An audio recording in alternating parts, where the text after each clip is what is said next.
Welcome to the Fabulous 413. I'm Khalees Smith. And I'm Monty Belmonte. Later in the show, the first ever Live Music Friday guest reappears. Peter Mulvey swings through the studio once again. Be joined by the Crumbling Beauties at the Parlor Room tonight in Northampton. He'll join us in the studio later this hour. And have you ever wanted to try old wine, like really old wine? Our Franklin County wine friend and sommelier Ken Washburn pulls out a 1947 Rioja Reserva for us to pit against the Rioja from this century for the wine Thunderdome. That wine is literally older than my parents. Mine too. Plus, Monday is MLK Day with festivities and observances going on all weekend up to the holiday, which this year happens to be on his actual birthday. So let's head down the road to from the NEPAM studios to Symphony Hall to see how the Springfield Symphony Orchestra is getting ready to celebrate. Favorite video game? Is that what you just said? Yeah, he's an avid. He has the highest and most modern PlayStation and Xbox. Oh, cool. When he's not playing piano, he's playing video games? There's nothing wrong with it. No. I mean, if you play piano, then you've got the fingers. Yeah. Khalees, we made it.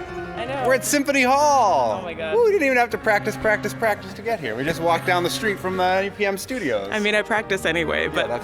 We are on the stage of Symphony Hall in Springfield because tomorrow there's a really fun event that is going to celebrate the life and legacy of Martin Luther King Jr. musically, classics and jazz, an MLK Jr. celebration here at Symphony Hall. What's your name, sir? I'm Paul Lambert. I'm the president of the Springfield Symphony Orchestra. You're the new-ish president. I think almost a year, right? Exactly right. Just like us. Yeah, just like us. So we're the newish hosts We'll at arrive NEPM. at the same time. I know, that's great. Tell me about what's been exciting in this first year here at Symphony Hall for you. We've been coming back from such a challenging time after the pandemic, really rebuilding our connections with our community, with our donors, with our sponsors, with our audience, with our musicians, all of us together, rebuilding on the fly is what we've been trying to do. Bringing new, diverse musical offerings together to really reach, we hope, new audiences, younger audiences, folks who might have never come to hear a Springfield Symphony Orchestra concert before. It's really been thrilling to work with, first, the unbelievable talent of our orchestra, but also these remarkable guest artists and special guest conductors coming in to play with us. I'm just blown away by the talent, and I'm so thrilled to have them come into this beautiful theater to listen to such wonderful music at a time when the world is so damn sad. I hope that we all get together and listen to some beautiful music. I love it. One of those guest conductors is with us right now. What's your name? Damian Sneed. Where are you coming from, Damien? I'm coming from New York City. Is this production your baby, the classics and jazz? Yes, it was amazingly pleasant that the Springfield Symphony allowed me to put this program together of repertoire. That was an amazing opportunity, and my mentor, Wynton Marsalis, actually suggested one of the pieces that we're going to be performing. Which one? William Grant Still's Yamacraw, which is composed by James P. Johnson for jazz piano, and before William Grant Still, the Dean of African American Music, composed his famous, well-known Afro-American Symphony. He actually composed this in 1930 for a performance at Carnegie Hall. That's amazing. Tell me about your relationship to Wynton Marsalis. That's a very familiar name to lots of people. I met Wynton when I was in 8th grade, and he changed my life because at 89, I believe 88 and 89, he won 2 Grammy Awards in 2 different genres of music. People think musicians have to stay in a box. That's why this concert is classics and jazz. He was Grammy Artist of the Year in classical music and in jazz music. I met him in 8th grade, then had a chance to conduct his Abyssinian Mass later on, and he's like a big brother to me. He's like family, and he's a mentor. He's always pushing me to compose. He's always pushing me to deal with outreach, education, fundraising, but most importantly, making sure that I'm on top of my game musically, no matter what the genre is, because his mentor, Duke Ellington, who I composed a piece, an homage to, symphonic homage to the Duke Ellington. Duke Ellington said, there's really no bad music, if I'm paraphrasing. All music is good music, of course, if it's performed well. So that's what's going to be exciting about these great musicians that are... And you're going to be performing that piece on Saturday as well, right? Yes, with this symphony, with the rhythm section infused in it. And then we have some amazing soloists that I met from my teaching time at Manhattan School of Music and Juilliard. They are incredible. Why don't you introduce us to some of the musicians that are here with you, Conductor Damien Sneed? So, there are 2 musicians performing as soloists. What's interesting, Yamacraw was recorded by a very phenomenal pianist who happened to be this guest artist's teacher before he moved to New York City. He is amazing. He's also doing work at Juilliard, and he's teaching in New York City. He's a name that everybody should know, a household name. His name is Jason Flowers II. Jason Flowers, tell us about the piece and your mentor. My first mentor, Dr. Paul Shaw, he actually performed this piece earlier as part of a competition that he won. And so he's been working with me a lot on this concerto as well. and he's been working with me on some different scores and editing and things like that. This piece is great because it has so many different characteristics within it, and I'm very excited to play it. I'm very excited to work with Damien, having him conduct this piece, and it's going to be wonderful. We were kind of joking before we officially got going here that you are also a gamer. How many hours a day do you practice piano? How many hours a day do you play video games? The question is unfair. On a general, in general. Yeah, I agree. The question is unfair. What's your name? My name is Mebrak Horton Johnson. And what's your role here at this Classics and Jazz performance happening in honor of MLK this Saturday at Symphony Hall in Springfield? So I'm absolutely thrilled to be the clarinet soloist for this concert. I'll be playing David Baker's Jazz Suite for clarinet and orchestra, 3 ethnic dances. And it's such a exciting piece of music. It's really theatrical and it really draws your imagination. Damien Snee, the conductor. I'd love to say this about Mebrak. Mebrak hails from the UK, from Great Britain, where he attended and graduated from the Royal College of Music, and now he's at Juilliard studying with my friend Anthony McGill, the principal clarinetist of the New York Philharmonic. And he is brilliant because not only does he play B-flat clarinet, but he plays all the clarinets, E-flat, A, B-flat, tenor, bass clarinet, and he plays flute, and he plays all the saxophone, soprano, alto, tenor, baritone. Wow. So he's a polyglot. Was it hard moving from a reeded instrument to a non-reeded instrument? Because I think the only one you mentioned without a reed is flute. Everything else you play has reeds in it. Oh yeah. Making a sound on the flute was a nightmare at first. I just sounded so airy. I was like, what is this instrument? Why is it so fluffy? Like, why do I not sound pure and smooth on it? But through practice, it became more natural to me. Saxophone and flute have practically the same fingerings, and then saxophone and clarinet have practically the same embouchure technique, how you use the mouthpiece. The one that's most different, I guess, is oboe, because it's a double reed and it's so small. So that was quite tough too to... Oh, you play that too? Oh yes, oboe and chord. Funnily enough, I actually played it for West Side Story. That was the first time I played it. I lied and I said that I can play the oboe and chord and I borrowed one. But it actually went well. I figured it out in time, so it was great. Ridiculous. If it's got a reed, you can read it. So I'm excited because I think we're going to get an opportunity to see these blossoming geniuses before they're packing out sold-out concerts all over Europe and around the world. So remember their names. What are some of the more interesting and then challenging things about blending a program that has symphonic jazz and straight jazz pieces? The difficulty is that these pieces are not performed often. Nowadays, people like to listen to recordings, but we're going to make our own performance unique and individual. Our tempi, the tempos, in plural will be a lot different because we have artists who still play out of their heart and out of their soul. So the difficulty is that this is not music that you can just know because it's not really out there a lot. Some of the published pieces were difficult to get and we had to wait. And so it's amazing because all the musicians, not just the solo artists, we really all have to use our training and combine our spirits to really try to bring this to the highest level because it's not something that is really known or that we know the full performance practice style, so to speak, of. So that's what's difficult about it. And it's all these different genres, but it's American. American music is everything. It's pop, it's jazz, it's blues, it's gospel, it's rhythm and blues, it's country, it's zydeco, it's folk music, it's classical. This is rap. exciting. Ice Cube is coming to the Basketball Hall of Fame this weekend, so we got to say that too. One never knows, do one. It's hip hop. It's all of that. And this program incorporates all those rhythms and motifs and themes and colors and harmonies. I'm excited. This has never been done before, I don't think, anywhere. And this highlights, again, the depth and the talent of our orchestra. Beth Welty, who's here, one of our longtime musicians. They have the ability to absorb and play so many different genres of music brilliantly. Just to get together and listen to some beautiful music for a while, American music in this case, is just such a gift to this community. Well, let's talk to Beth Welty from Springfield Symphony Orchestra, the hometown representative here. How long have you been with the orchestra? 40 years. Wow, that's incredible. Yes, I have a plaque to prove it. And you play your violin? I'm a violinist, yes. And can I just say, I studied with Dave Baker when I was at IU. I was a classical major, but he offered a jazz improv course for non-majors.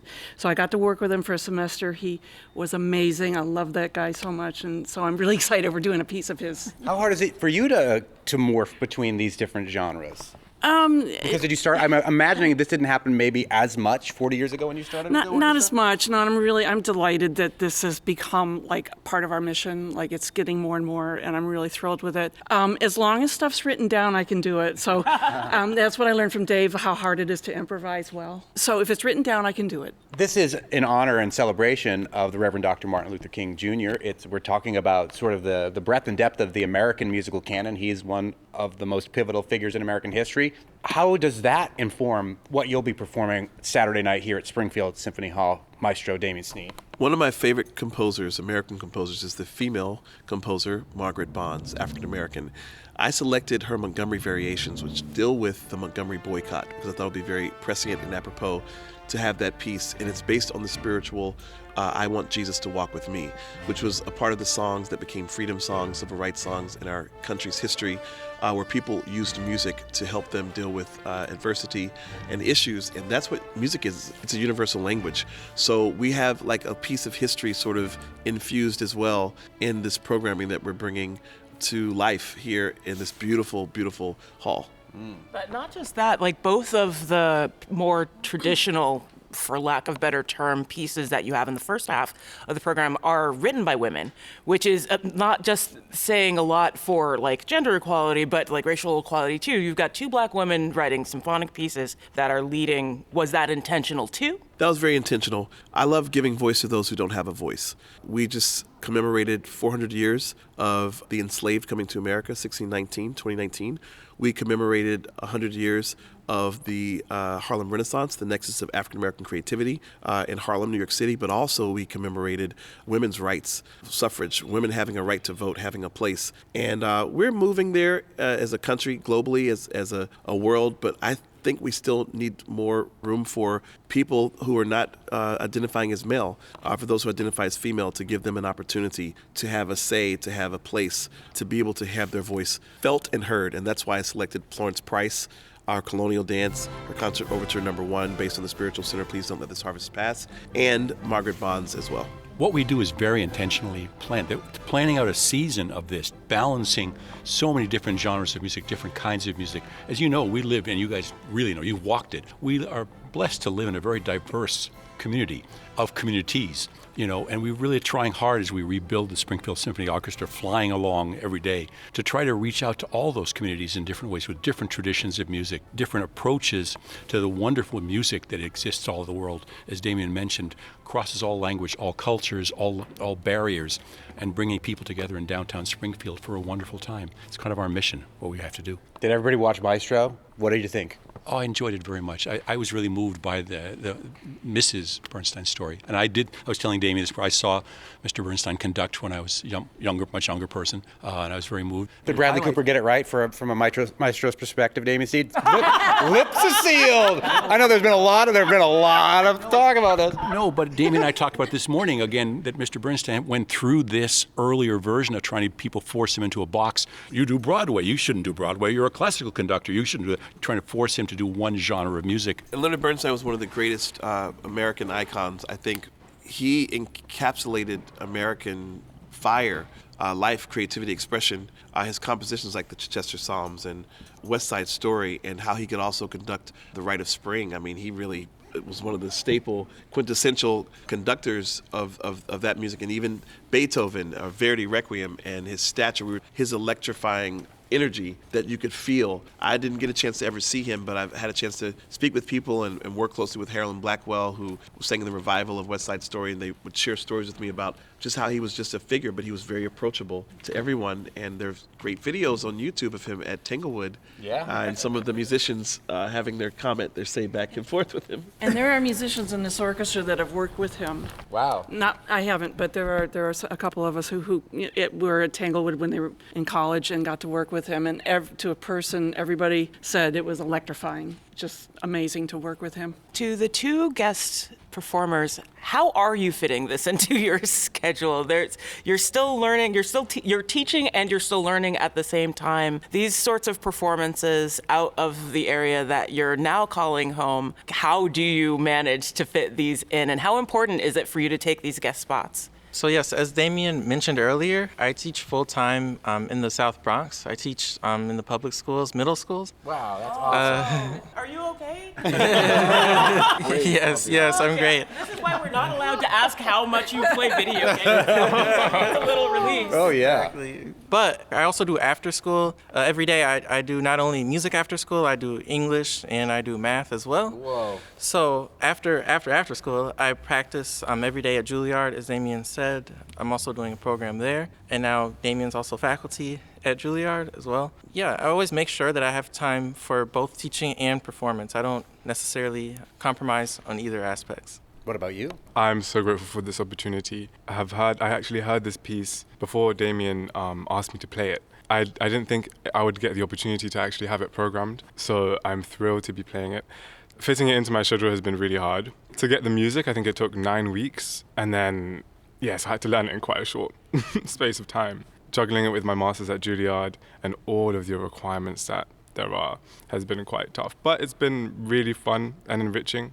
I'm also a fellow we have a Morse fellowship, so I also go into schools in Harlem, and I am teaching music and instruments to the students there, and I'm hoping to add something to the community. Beth also teaches. I mean, when you're going through the list of folks who are teachers, she's also a remarkable teacher. So many of our folks are very giving back to the community. Where do you teach, Beth? I live in Boston, so I commute out here. I teach up in Nashua, New Hampshire. It's a program called Upbeat New Hampshire, and it's wonderful. The United Way administers it, and we give free lessons to kids that could not afford them otherwise. The instrument is provided, the books are provided, and it's an after-school program. I work with like 8 through 10-year-olds, so they're a little wild, but it's great, and we do concerts with them, and I love it, and I've been doing it for about 8 years. Beth, is this the only orchestra that you're a part of, or are you in other orchestras? I play in a bunch of orchestras. So this is the whole freelance circuit, Yes. you know. Yeah. So yeah. There's a special importance to smaller orchestras. When you speak on that just a little bit, not necessarily the difficulties of it, but just like for an arts community, having an orchestra and what that can mean.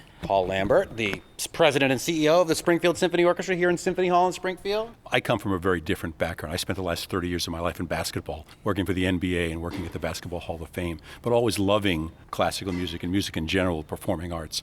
I got a call from some nice folks at the symphony saying, could you come on and help? It was going through a difficult time, and I kind of jumped in because I think it's really critically important that we have this gift. You know, in 2023, the fact that Springfield, Massachusetts has a symphony orchestra is a great gift to all of us. It's kind of a miracle. You know, and I think we have to do everything we collectively can to not just celebrate that, but build a sustainable future for this wonderful orchestra. I think it's critically important. And the fact is we have this remarkable talent, not just in our orchestra, but these folks who come to us as guests all the time.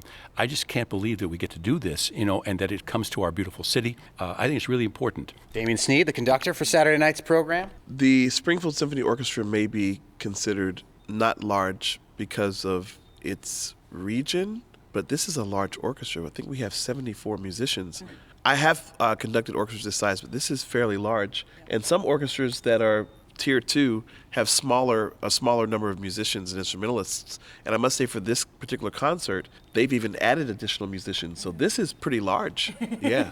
I love it. It's going to be a full stage. Full stage, yeah. It's Saturday night. It's classics and jazz. It's right here at Springfield Symphony Hall in Springfield. Thank you all so much. Thank you. Shout out to Greg Jones, who's putting all the stands up and microphones over there. Best stage manager in the business. Seriously. Y'all are in good hands. Later in the show, Peter Mulvey gets warmed up for his show at the Parlor Room in Northampton tonight by being our guest for Live Music Friday. And next, we get to try a wine that is nearly twice our age and one that is significantly younger than that. 2 Riojas enter, 1 Rioja leaves. You're listening to the Fabulous 413 on 88.5 NEPM.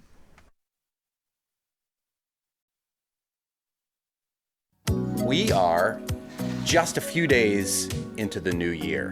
Out with the old and in with the new. And that is going to be the theme of the Wine Thunderdome today. We are tasting with our Franklin County wine correspondent, Ken Washburn, who is the wine buyer and manager of the Leverett Village Co-op. But because the weather and the roads have been so crappy, we decided not to brave Rattlesnake Gutter, which is all sorts of news about what to do with that road in the local papers. Oh my gosh, really? Yeah, you want to give us a little rundown about what's going on with that? Oh, no. I want to weigh in. Well, I was going to say, I'm not a Leverett resident, so Yeah. I do like walking down to the bridge without lots of cars coming by. I will say that. Some people think it should be a car road, and some people think it should be a pedestrian type road. It's a really popular spot for hikers, bird watchers, people with dogs, etc. You haven't been able to drive on it since the 90s. See, this is where all the Leverett people are going to be coming out, and they're going to be like, "You're wrong."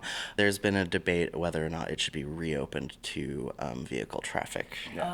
Is this connected with the possible development at the old Yankee Candle dude's house? Because I feel like with more residents, you might need more roads. I don't actually think it's connected. Good thinking, though. But that's all of the hot goss for Leverett right now. That being said, Leverett can be hard to navigate, especially if Khalees is coming from Springfield. My car is also absolute garbage. So, and since Ken lives in downtown Turner's, and so do I, we decided we would do our wine tasting in the green room of the Shea Theater. Full disclosure, nonprofit, community-owned theater owned by the town of Montague. I'm the president of the board. I make $0 off it, but I know the code to get in so we can drink wine during the daytime in the green room. membership has its privileges. Yes, right. All right. I said the premise of this wine, Thunderdome, was out with the old and in with the new. And Ken, we've talked about this particular bottle that you have here since we first really sat down to talk about wine for an article I did for the Valley Advocate. Oh, yeah, that's true. So one of the wines we have today is a bottle of wine from 1947. Holy, this will officially be the oldest wine I've ever tasted, I believe. Yeah, me too. I think I had one, they came in a pair, and I think the other one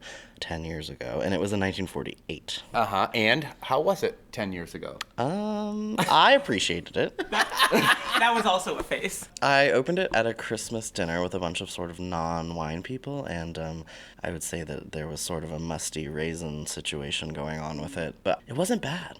You know, it wasn't like pour it down the drain. This is the oldest non-fortified wine I've had. What type of wine is this 1947 wine that we have here? So this is the Marqués de Riscal Reserva. It is from actually the oldest winery in Rioja, or at least they've been bottling Rioja for the longest. It was actually the first non-French wine to win the Bordeaux Exposition. There's actually a beautiful label on the bottle that kind of shows that off. And if you don't know, Rioja, it's from Spain. So yes, sorry, yes, for the lay people.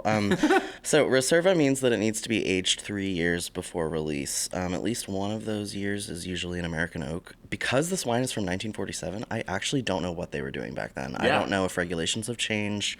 This is going to be almost entirely Tempranillo with a little bit of Graciano. That's red, for those who can't see. Yes, this bottle is amazingly old looking. It's really old. Yeah. The ullage, the level of the wine in the bottle is definitely 2 inches lower than it's supposed to be. Which means there's probably some air that got in there. Absolutely. Which means that's probably not great for the wine. Probably not. And I'm anticipating a lot of sediment. Which is why I brought a tea strainer from home. So, Professora, if your tea tastes like Rioja tomorrow morning, now you'll know why. The back label, however, is brand new. When did you get this? So that's an importer's label. I picked up this wine when I was working as the wine buyer at a store called The Spanish Table in Berkeley, California. Shout out to them. There was a restaurant in the Basque Country that was closing and liquidating their cellar. So we got this at a pretty good price. We got a bunch of old stuff. And the way that I came by it is that my mother, who's a little bit of a history nerd and a bit of an odd duck in general in such a loving way, she has not had alcohol since the 80s, but she said, "Do you have any bottles of wine that Ernest Hemingway could have had?" Wow. So I did some Googling because I didn't have that information ready at hand. And he was there in the late 40s, so I said, I have these too. I had a 1948. I sent them to her in Texas. I packed up the box, I shipped it and everything, and then a year later, she turned around and gave them to me. Oh. I was like, I didn't really need to ship those to Texas. But, they always say that if you have a really special bottle of wine, you should just drink it. Definitely did not do that on this one. And like I was saying to Monty a little bit before we started rolling, is I think this probably should have been drunk in the 80s, before I was born. That's the old 1947 Rioja from Spain, and then we're going to contrast that with something a lot more contemporary. So much more contemporary. So this is Cune. It used to be CVNE, which I think is, what does it stand for? Compañía Vinicola del Norte de España. But an error in some sort of printing changed the V to a U, so it's been called Cune ever since. They've been making wine since 1879, and they've released a Crianza every single year since then. And Crianza, it's just another one of Rioja's aging licensing requirements. We had one of their wines at State Street, one of their other ones for their Big Red Yeah, thing. we did, and that was a Reserva. And Yes. it's a great maker. They make great stuff. And Crianzas, compared to Reservas, oftentimes feel younger and more light and more refreshing, more like cola-y and stuff. So this is really like a baby Rioja versus the oldest old man Rioja you could possibly imagine. Now I could have found an even more old man one, which would have been a Gran Reserva, which I think is 5 years aged before it's released. But could you find a Gran Reserva from 1947? Not in 2024. All right, Ken Washburn, the wine buyer and manager of the Leverett Village Co-op here in the Shea Theater Green Room, where we are tasting one very old Spanish Rioja and one only slightly older Spanish Cune, which is available at the Leverett Village Co-op. Yes, it Obviously, is. the older one is not. You get to open it because God. you are a sommelier, and I just have a wine key in my That pocket. seems to never matter when I'm opening something for y'all. Let's see. We've already said that this is going to be a tough one to open. mind if I film it? If you can open it at all, I'm going to be impressed. Well, the foil is already sort of It's wanting to come right off. fading away. Yeah. Oh man, that is grody. Yeah. This is going to be a wow. challenge. We might as well just take a butter knife and push it in. No matter how bad this is, we have to drink a little bit of it. And we did it! It went in. The cork went all the way in, and that is why the tea strainer is here. I'm not sure. I think it totally stayed intact. Wow, cool. That might be even a better sign, because if some of the cork underneath the rot part was intact, It looked intact underneath, like it had swollen so much. Like, ow. yeah. Should have like decanted this. I'm doing everything wrong. No, So- I don't think you should have, because when it's so old, the only old wines I've had have been from the 50s, and they had exactly about 1 minute of goodness on them, and then they faded away. so pretty. All right, hurry up, y'all. Yeah, but look at the color is still so red, and even the brown ring that often indicates old wine around the edges is not that prominent. It doesn't smell like vinegar on the nose either. It smells like a real wine, but it smells old like newspapers Yeah. a little bit, so it could be corked, but could be old. I always get those But, like, confused. super raisiny, like So raisiny. so raisiny. Does smell old. Just old, like Yeah. capital O. Yeah. But it smelled, for 1 second, it smelled like real wine, and then started to smell old. Now it continues to just smell old. It almost smells like port to me in a way. Yeah, it You know, really does there's- smell like port. Oh my god, I'm so nervous. You gotta drink it. It's terrible. It's better than I thought it was gonna Yeah, be. it is way better than I thought it would. It tastes like metal. That is so bad. I don't even think we need to open the other one. I know who won. That tastes like pennies. Yeah, Yeah, a lot of it's- metal pennies. Yeah. It falls off really early, but then that pennies thing is still there. Like there's no back end to it. Are we in danger? No, I don't think you're in danger. I say confidently. Dr. Monty. Yeah. Well, my favorite thing about it is the color and the bottle. Yeah, and the color is really remarkably still vibrant. Actually, So kind of beautiful. like how old it smells. It smells like an old basement, which is kind of what we're in right now in the Shea. The Shea's basement is older than this wine, so. Yeah, the color's gorgeous. I'm holding it up in front of some white paper. It's like this deep garnet. It's really, really nice. Yeah. I was really worried it was just gonna taste like vinegar, and in that respect, I feel like it's done okay. Yeah. One more sniff, and now the sniffing smells not only like old, but pennies as well. Wow, it's amazing how fast it changes. Yeah. And still tastes like red cherry pennies. Yeah.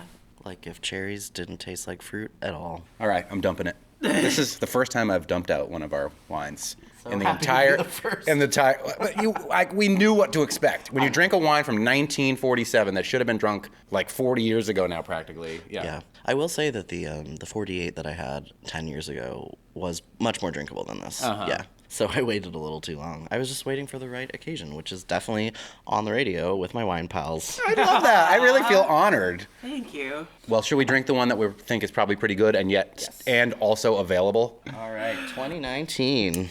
The Cune, or the CVNE formerly, we tasted the Reserva when I think it was maybe even a Grand Reserva at State Street, and now we got the Crianza, which is the baby version of this same Rioja with Tempranillo. And I love Crianzas because A, they're usually more affordable, and B, they're fun. Yeah, they are fun. They are fun. Fresh and light.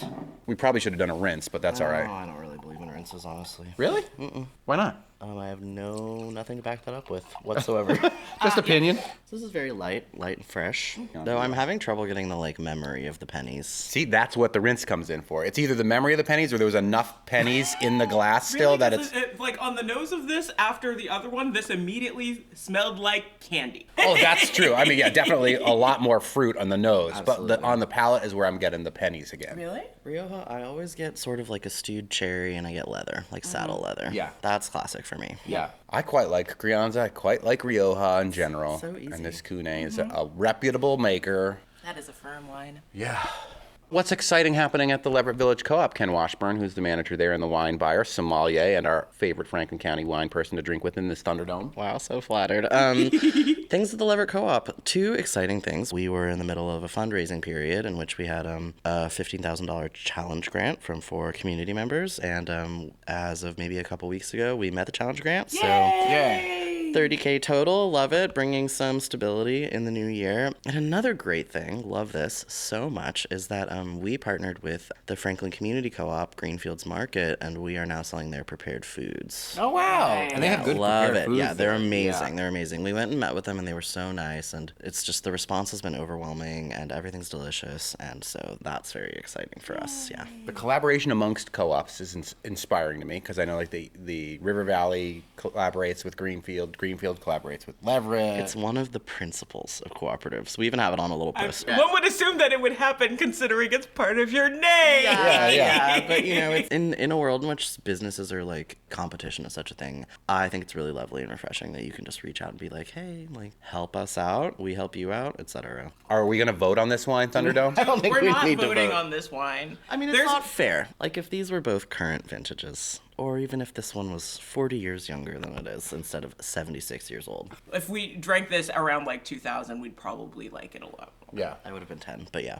I'm gonna vote for the old 1947 Rioja because, come on, not because I like it more, but because the experience of it, and having tasted a wine that is so old, the experience of the history of it, the cork, is it gonna be totally like vinegar, all of that, that's what I love about wine, the experience. It's not always about just the taste. So if I had to vote today, I would vote for the experience of the 1947 Rioja Gran Reserva. I mean, is it not always just about the taste? Isn't this what is at the crux of the revitalization of people getting into wine and thinking that it is for everybody? Well, when we vote, sometimes we put a caveat there to say with this or that or in these circumstances. But right now, this experience, I'm not going to tell anybody that I had a 2019 Crianza Rioja from Cune. I'm going to be like, yo, today I had a 1947 Gran Reserva Rioja. Something to write home about. Yeah. Okay. Bragging rights. Okay, all right. But I will say regular Reserva. Oh, okay, whatever. Regular Reserva. But I don't... Come on, when are you going to taste the 1947 Rioja yes, again? but at the same... Yes, but... I don't know if I can get down with just the bragging rights of this. I actually liked that a lot more than I thought I would. Yeah. If you're going to have to go purchase one, there's only one option as a winner anyway, so. All right, if I'm voting on the experience and the look of the bottle, Yes. Yeah. we're going with the 47. Yeah, Yes. nice. But if I'm going for what you can buy at a reasonable price at the Leverett Co-op, I'm going to go for the Cune Crianza. The Leverett Co-op doesn't just have a hidden stash of Good the Lord. market. You should have put the bottle up there, behind the bottle. behind the counter, so people can see it as they walk by. Oh, that would be nice. That's another thing too. It's fun to save fun bottles. We went back to the 1947 wine maybe half an hour after we opened it, and it's better. It's better. It is better. Still not good, though. I am getting real close to liking this. I mean, can we talk about the fact just how old this is? Franco was literally in power when this wine was made. Ooh. 2 years after World War II ended. Fascism tastes so nice. This You is can taste so, it on the palate. Yeah. not to offend anyone born in 1947, but this wine is so old. How old is it? The fact that this isn't toxically bad or burning our tongues off, not that that would actually happen, but the fact that there is some enjoyment to be found in this is such a testament to the quality of the wine when it was made. And thank you to the Shea for allowing us to take over the green room. And shameless plug, my children are in a million versions of The Tempest, the full uncut Shakespeare here for free this weekend. Shameless plug. A million versions. Well, no, I mean a million. They're going to do the perform. I'm going to watch The Tempest at least 4 times this weekend. Thank you for saving us all. It's appreciated. I like when we do the version that you sing, Khalees, at the one end. day that version will be better. And also, that one continued to get better the longer we let it have access to air. And Ken took it to Provisions, and Corey from Provisions thought it was great and fun. Sometimes the things can surprise you. Air is good for everybody. Yeah. Ahead, Peter Mulvey joins us for Live Music Friday before you can see him this evening with his band, the Crumbling Beauties, at the Parlor Room in Northampton. You're listening to the Fabulous 413 on 88.5 NEPM.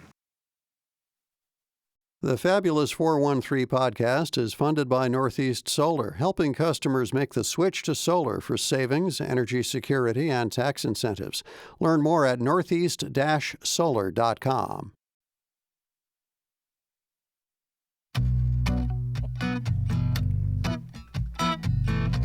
Welcome back to the Fabulous 413. I'm Monty Belmonte. And I'm Khalees Smith. It's Live Music Friday, which is something we've tried to institute since the very first week of our show almost a year ago. And our very first Live Music Friday guest makes his triumphant return this Live Music Friday, Peter Mulvey. Peter Mulvey spent the year 1989 busking on the streets of Dublin and hitchhiking to whatever gigs he could find. When he came back stateside, he spent a couple years gigging through the bars of his native Midwest before taking off for Boston, where he returned to subway busking and coffee houses.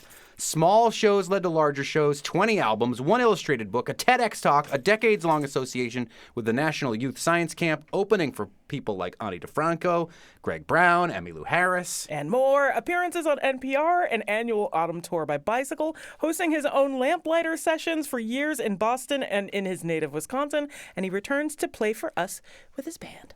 The Crumbling Beauties are playing with you tonight. You've brought a crumbling beauty with you today, Peter Mulvey. He's not crumbling, he's just Barry. We've just been having a nice chat with Barry Rothman, who you play gramophone, Victrolas, and Edison cylinders. How do you play the gramophone? Is this true? I do. He plays phonographs. I embellished a little bit, but it's very hard to describe. You kind of have to see it. There's record players and electronic devices downstream from the record players, and then microphones downstream from the electronic devices. And then that happens while the rest of us are playing, instruments that you'd go to school to learn how to play. I love that. It's like taking sampling and breaking it down technologically as far as we can go while still having it be sampling. Exactly. Well, you also have a surprise record that is out today. That's Congratulations. true. Thank you very much. Thank you. Is this song we're going to hear from that surprise record? As a matter of fact, it is. All right. Yes. What is it? This is called Escanaba Thursday.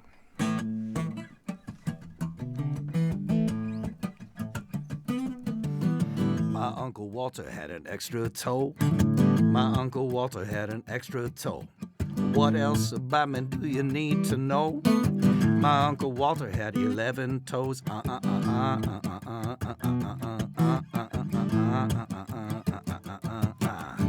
Escanaba Thursday, the sleet, the snow. Escanaba Thursday in the sleet and the every downtown strip is a total show. Escanaba Thursday, the sleet, snow.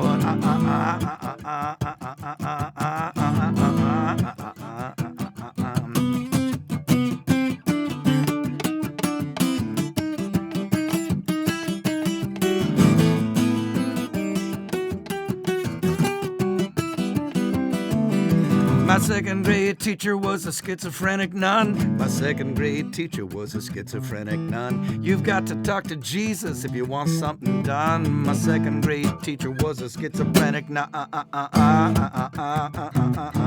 See what I did there?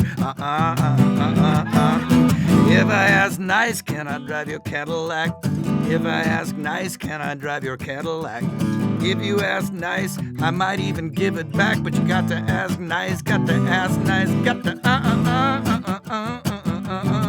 I wrote this song so that I could go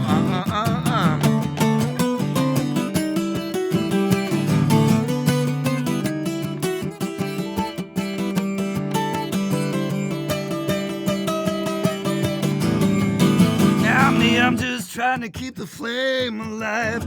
Me, I'm just trying to keep the flame alive. Give me some sugar, I'll give you a high five. And me, I'm just trying to.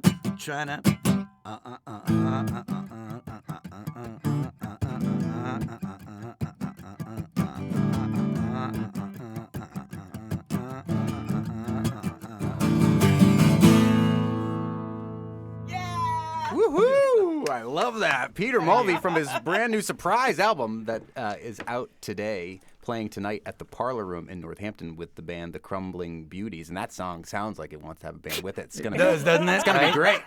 Yeah. It's great on its own. Oh, no, it totally is. No, Absolutely. But I can't even I imagine wrote it on a steering wheel. I was driving in Escanaba, Michigan, and I wrote it and was thumping on. I think I sent a recording to you, that kind of wrote itself. And then, but yeah, it needs a band. It needs this band. It needs phonographs. And we should mention it's Paul Kahansky on bass, Jason Smith on drums, and as we mentioned before, Barry Rothman on some form of a crazy Edison cylinder or whatever, and James Rohr on the keyboard. On the keyboards. Tell us how your crazy magic works, Barry.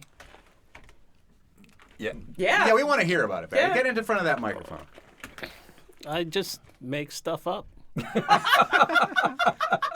No plan is the plan. Yeah. I love that. Do you use old records like 78s and stuff for it? I or have, you- but yeah, those break too easy. Hard to fair enough. travel with them. Yeah. Yeah. And they're heavy. Yeah, they're heavy. Yeah, that's for sure. So tell us about this new album. It's a companion album, right? So, I've been playing 20, 30 years, and people, I make records usually with a band and a producer, but people at the shows would say, do you have a record that's just what I heard, you and a guitar? Because almost all my shows are solo. And so back in 2007, I figured people are actually asking me to make a record. That's rare in this world. And so I made a record called Notes from Elsewhere, and here it is 18 years later, and I have a bunch more records and a bunch more songs, and it felt just like a good time to do a little bit of a retrospective. But being me, there's 3 new songs on it, because I don't want to look in one direction all the time, so I guess I'm looking forward and backward. So it's called More Notes from Elsewhere. That's pretty good, huh? That's how you know it's a companion album. Yeah. In my 70s, I'll be releasing a record called Even more, still more. Right, the jury's out. You're gonna have to stick with me as an audience. Hidden notes from elsewhere. Oh, I like that. Exactly. All sorts of like calls from afar. How do you choose which song? Or it's the album in its entirety with some new stuff. No, it's all the songs from the old records, but no band, no nothing, just me. Just you stripped down, sitting down and playing them. And honestly. You just go, I went in, I have so many songs. So I went and I probably played 40 or 50, and then whatever, the ones that sort of took flight. Because songs are weird, they're like these skittish animals. Like sometimes you get in and you have a real good day with a song, and sometimes they run away from you. So that was my approach. Just, I don't know, what's alive today. Well, that's the most accurate way I've heard anybody describe songwriting. It's so similar to the way that I write. Right? You just wait. It's like, oh, wait, no, don't leave. Oh, no, that song's gone. That song's gone forever. Right. Oh, well. Right. It's if you don't try to convince yourself that you're in control of the situation, it goes a lot better. Oh, yes. Yeah. Yes. We're speaking with Peter Mulvey, who's playing for us this live music Friday. He'll be at the Parlor Room tonight with a brand new album and with a band, The Crumbling Beauties. Let's take a quick break and we'll hear another song from Peter Mulvey coming up in just a little bit. Sounds good. You're listening to the Fabulous 413 on 88.5 NAPM.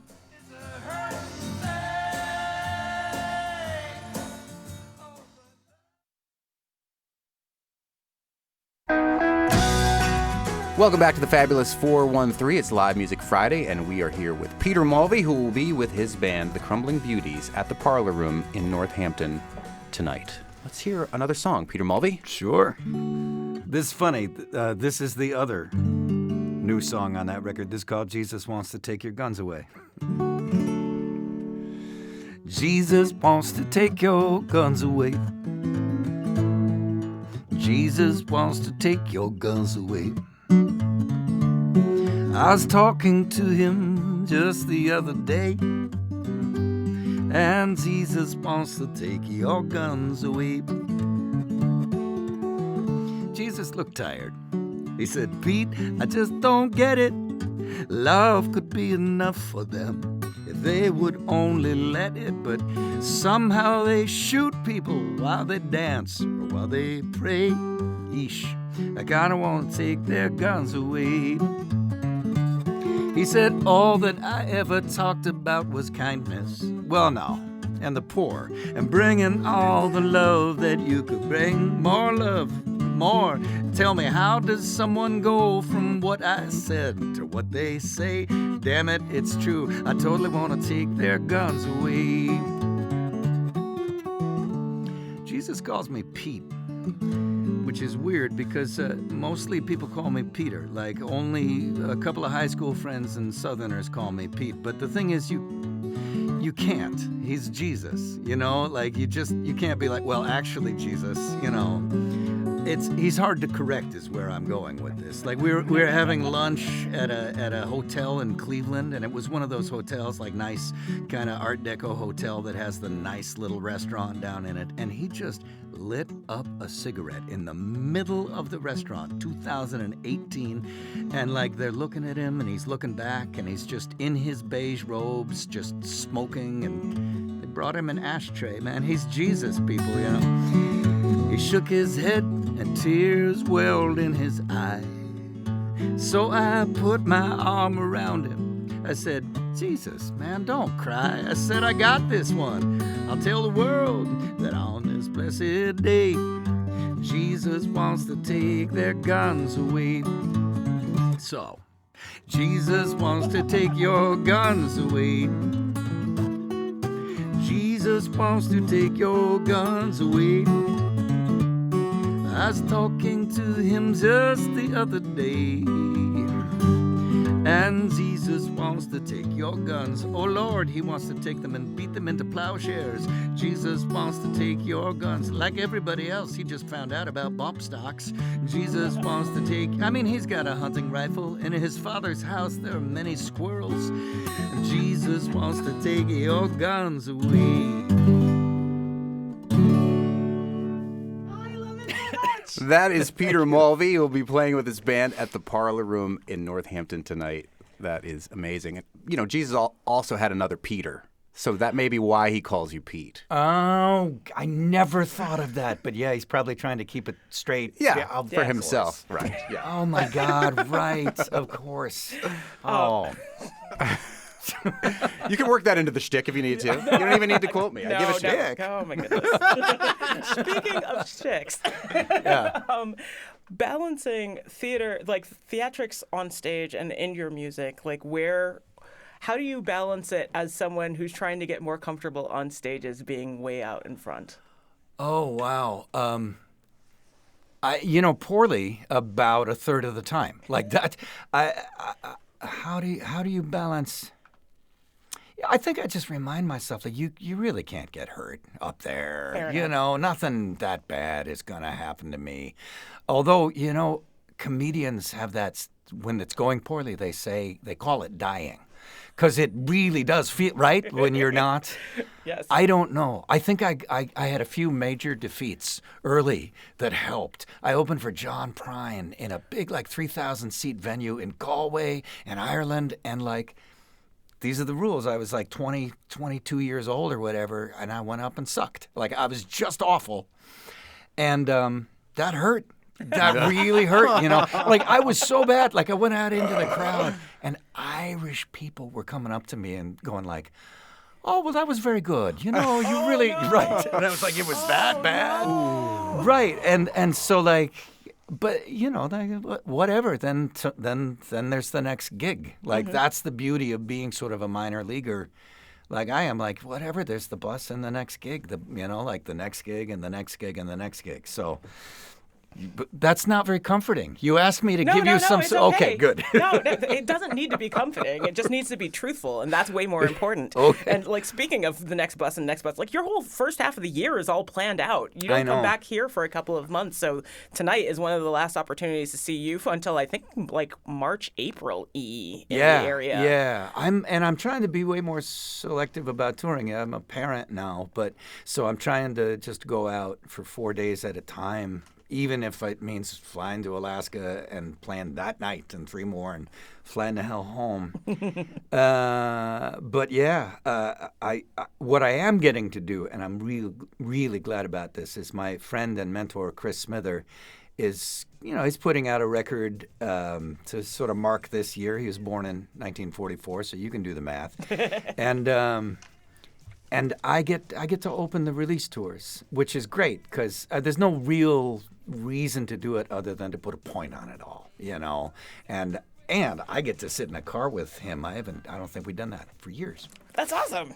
Peter Mulvey, local hero, playing at the Parlor Room in Northampton tonight with a brand new album and a band that'll be playing with. Thanks so much for playing Live Music Friday for the second time. Oh, thank you. That's right. I was the very first one. You sure were. Oh, God. Thank you. Well, Monday we got a big celebration of Dr. Martin Luther King Jr. with Usman Power Green, as well as one of the filmmakers behind the Till movie. I'm Monty Belmonte. I'm Clee Smith. We'll talk to you on Monday on the Fabulous 413.